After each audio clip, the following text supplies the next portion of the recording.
Welcome to church. Today we're gonna have so much fun learning more about God and how He wants us to live. We're gonna have an awesome message, but before we do, we're gonna go ahead and join in a time of worship. So go ahead and stand, sit, dance, or sing, and join in as we worship God together. Here we go.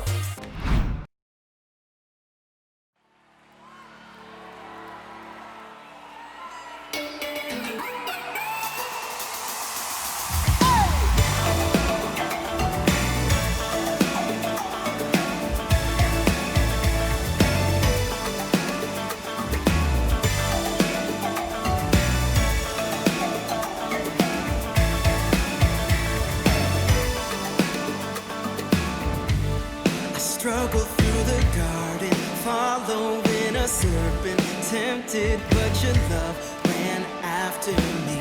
You gave me what I needed, stole away my secrets. How could I deserve your love for me?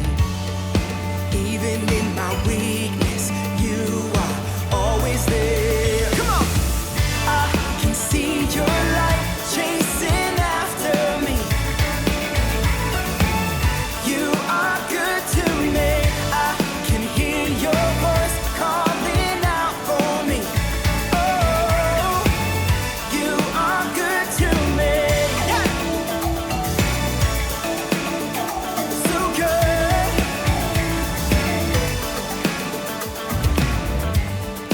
Stumble through the desert, stranded by my failure, empty, but your love ran after me. You gave me what I needed, broken, now completed. I do not deserve your love for me. Even in my failure, you will never fail. Yeah, I can see your light chasing after me. Good to me. I can hear your voice calling out for me. You are good to me.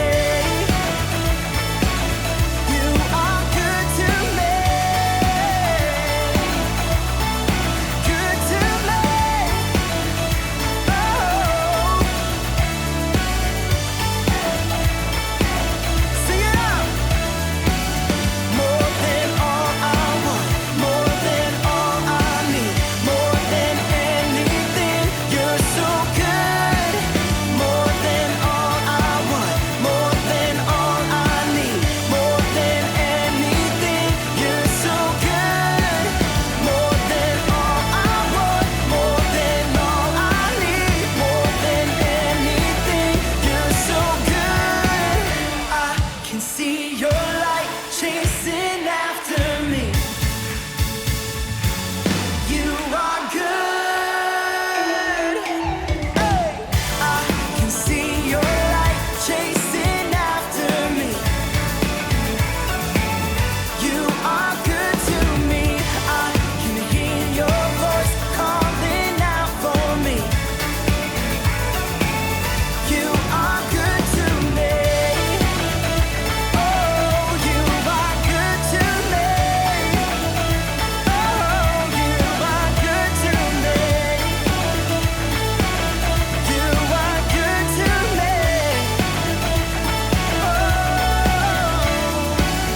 more than all I want, more than all I need, more than anything, you're so good. More than all I want, more than all I need, more than anything, you're so good to me.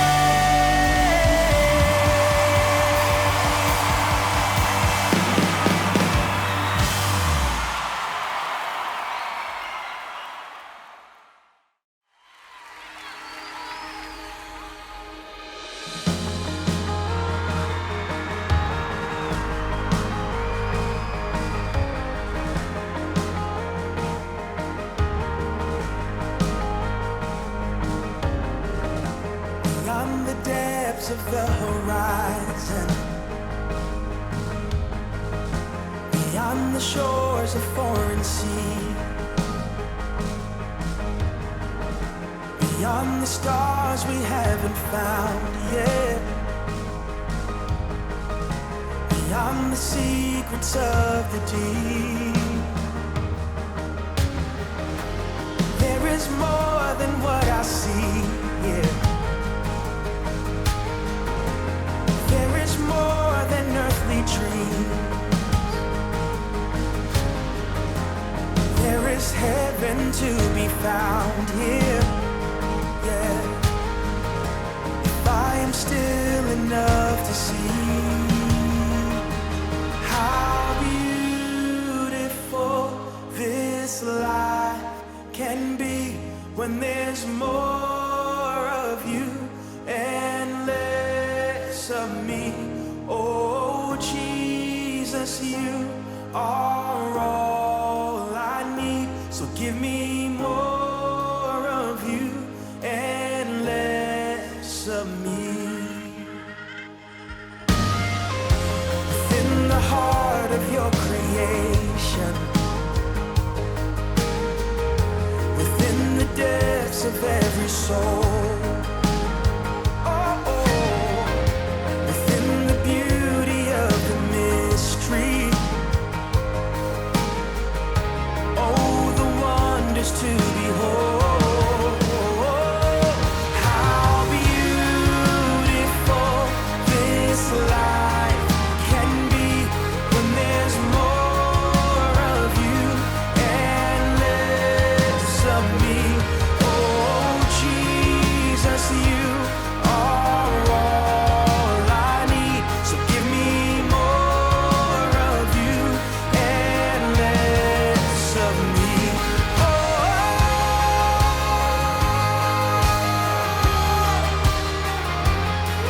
We pray for more of you. There is more, for you are more. There is more, where you are more. There is more, where you are more. There is more, where you are more. How beautiful this life can be when there's more of you and less of me. Oh, Jesus, you are all I need. So give me more of you and less of me. Give me more of you and less of me.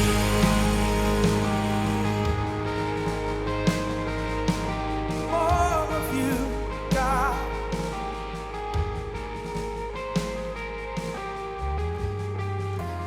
There is heaven to be found here. If I'm still enough to see.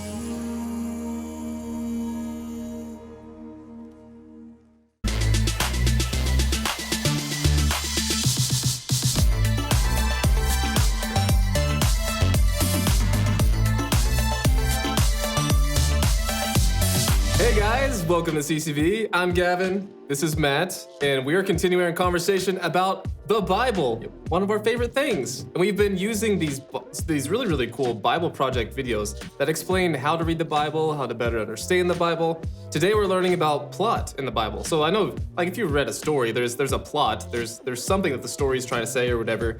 We're gonna learn more about what plot is in the Bible. But like we have been doing, we're gonna make it fun and gamify it.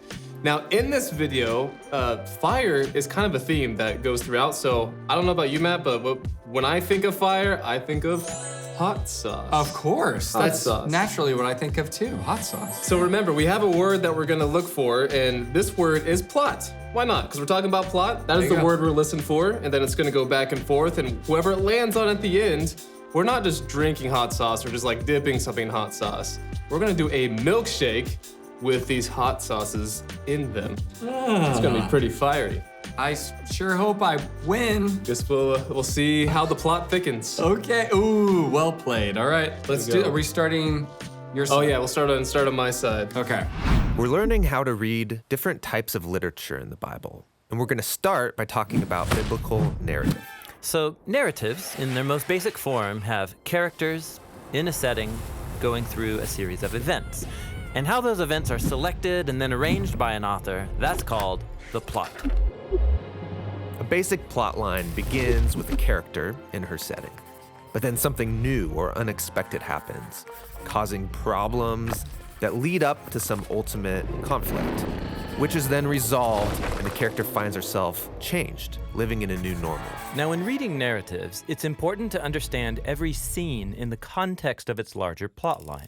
You can make the same story have a totally different message if you ignore where it occurs in the plot.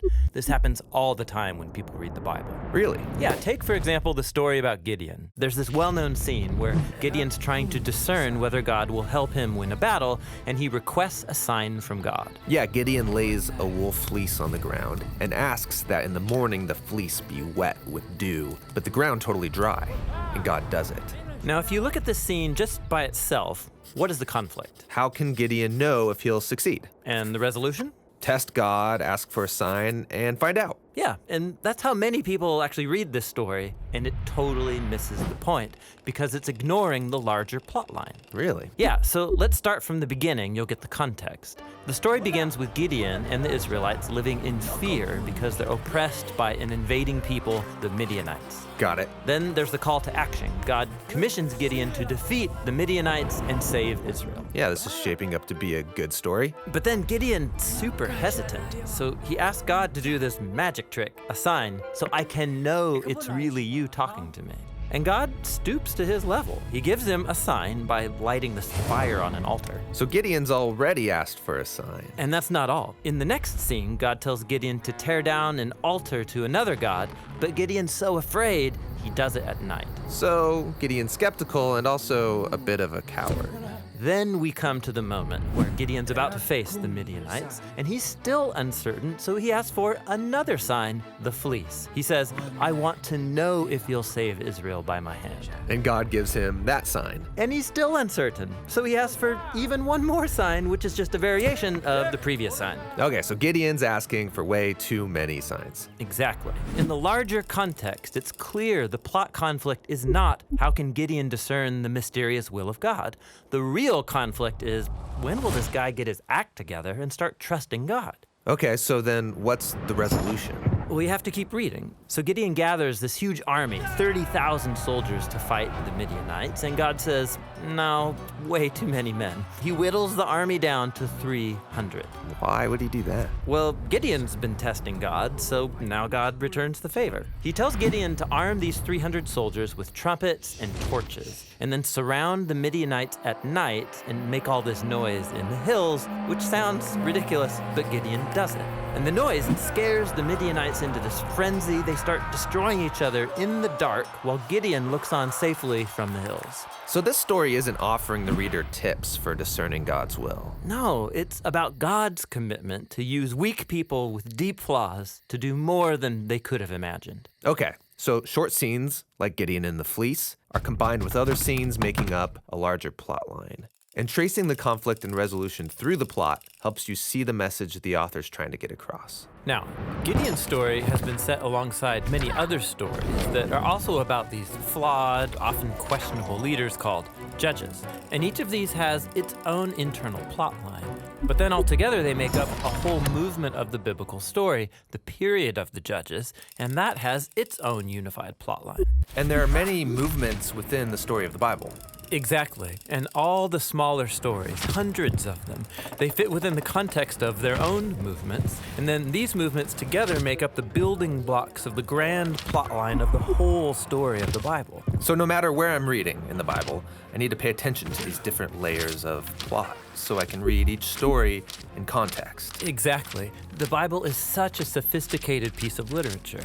And so all these smaller plot lines keep overlapping, building up the tension. And when you back up, you can see how they've all been woven together into the unified story that leads to Jesus.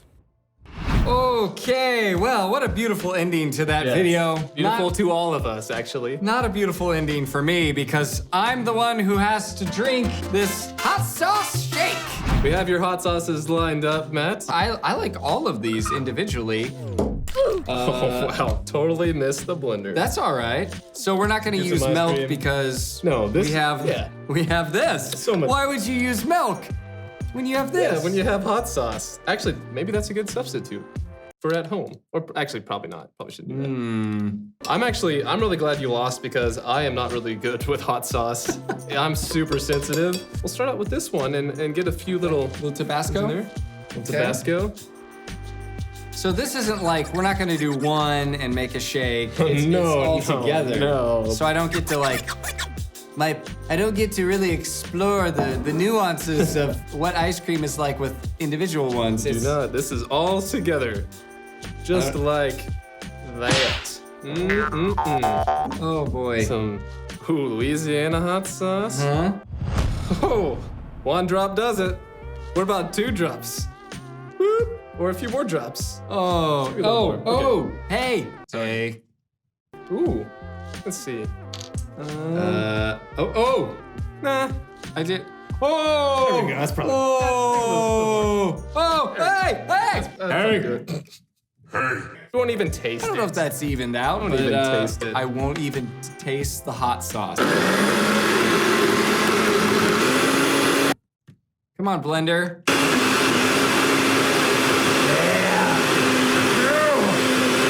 So I'll just pretend that. it's like a dreamsicle. Yeah, it's like Shake. Look at the color on that. That is not hot. Woo! That can't The be. smell. There you go. Oh. Yes. Oh, it's not that. So it's like ice cream. It's ice cream Yes. and hot sauce. I don't know if you caught.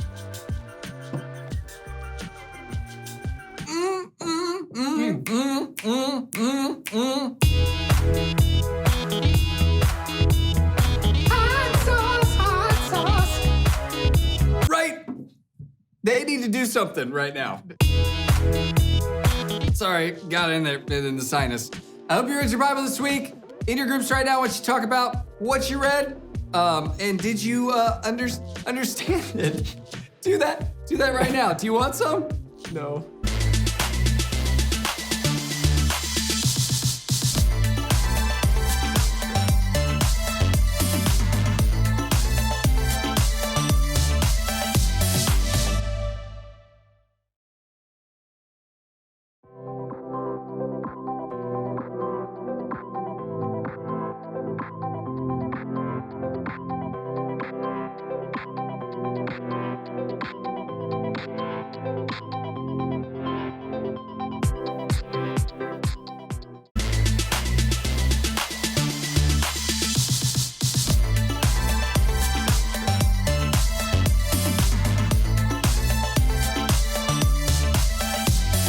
Okay guys, so like that video showed us earlier, context is really important for verses, for whole passages, for even whole books of the Bible to know their context.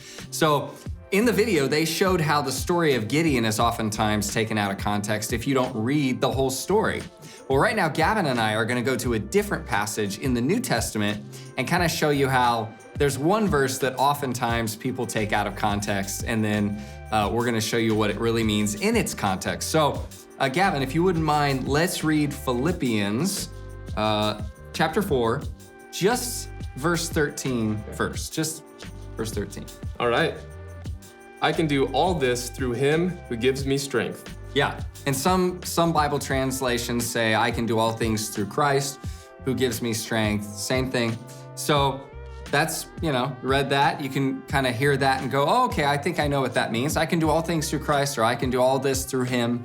Now, Gavin, if you wouldn't mind, let's go back to verse 10 and let's read all the way through verse 14. Okay. How about that? I rejoiced greatly in the Lord that at last you renewed your concern for me. Indeed, you were concerned, but you had no opportunity to show it. I'm not saying this because I am in need, for I have learned to be content whatever the circumstances. I know what it is to be in need, and I know what it is to have plenty. I have learned the secret of being content in any and every situation, whether well-fed or hungry, whether living in plenty or in want. I can do all this through him who gives me strength. Yet it was good of you to share in my troubles. Yeah, so there's a lot in there, but it really does help us understand what verse 13 means. I can do all this through him who gives me strength. You know, last week we talked about how sometimes the biblical writers, the authors, would want you to ponder something, so they'd leave out details or be intentionally, slightly confusing so that you would really take your time reading it over and over to understand it. Well, sometimes when we're confused, it's not because we didn't stop and ponder or think about it. It's because we read it out of context, and it's the same with this. And so when you read it in its context, I've heard a lot of people, like you see, a guy at the gym and he's like about to lift a bunch of weight and he's like, I can do all things through Christ who strengthens me, I can do this. And it's like, yes, Jesus can give you the power to do anything, but that's not exactly what Paul is talking about in here. He's talking about like, hey, sometimes I've had plenty of food or plenty of stuff. Other times I've been poor and I hardly had anything. He's like, but I've learned the secret to being content regardless of my circumstances. And I can do this through Jesus who gives me strength. That's what he's saying. He's like, I don't know what you're going through in your life, but I know I've been through different stuff in my life. I've been rich, I've had plenty of stuff. I've been poor, and I've had hardly anything. Either way, he's saying, I trust Jesus, and I can do it all through Jesus. When I have lots of stuff with Jesus, I can be generous to other people. And even with the little stuff, I can still live my life for Jesus and be generous. So Paul is saying, no matter what circumstance you find yourself in, maybe great circumstances, maybe tough circumstances, either way, you can do all things through Christ. You can do this with Jesus by your side and with you.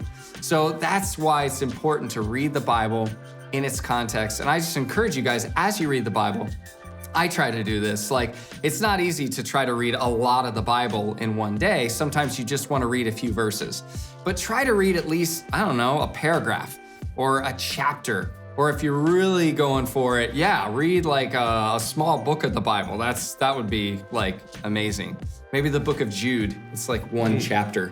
But it can be kind of confusing too. But whatever you read, just know that you gotta read more than just a little bit. You gotta read it in its context so you can understand what God is really trying to say to you, because God's word is powerful, but you gotta understand it correctly for that power to really move in your life the way God intended it. So it can be a little tricky sometimes, but that will help you to eliminate confusion when you're reading the Bible, is reading it in its context so that God can work through your life even more powerfully. So Gavin, can you attempt to summarize what I just said? I don't know, because you said it really well, but it actually just reminded me of like the book of Daniel, which is one of my favorite books of the Bible. And I love the lion's den story. It's incredible. God was with him in the lion's den. But if I just read that, I don't see Daniel's full life unless I read the whole book of Daniel, to where Daniel was faithful in the lion's den because he trusted God. But actually, if you keep reading farther and farther back, Daniel was actually really, really old when he was in the lion's den, but he was faithful throughout his entire life. Even when he was like a teenager, he was completely faithful to God. And if I didn't read the entire book of Daniel, I wouldn't realize how faithful of a guy Daniel was. It wasn't just the lion's den, it was all these other things that Daniel trusted God in that I wouldn't have understood unless I read the whole entire thing. So context is key. Like, you can't just read. You can get a lot out of one verse. There's a lot of verses that can give you a lot of inspiration that God will speak through you.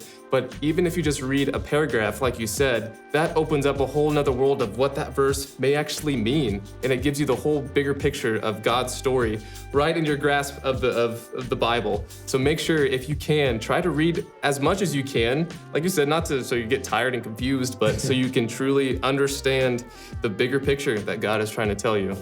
Yeah, that's great, man. Great summary. And guys, you're gonna talk more about this in your groups, okay? You're actually gonna go through some of this. And I want you guys to just remember, sometimes it might seem like a little confusing or a little too brainy as we're talking about all this, but the point is that you would learn this and take action and grow and be more like Jesus. So remember, God's word is powerful, and we'll see you guys next time.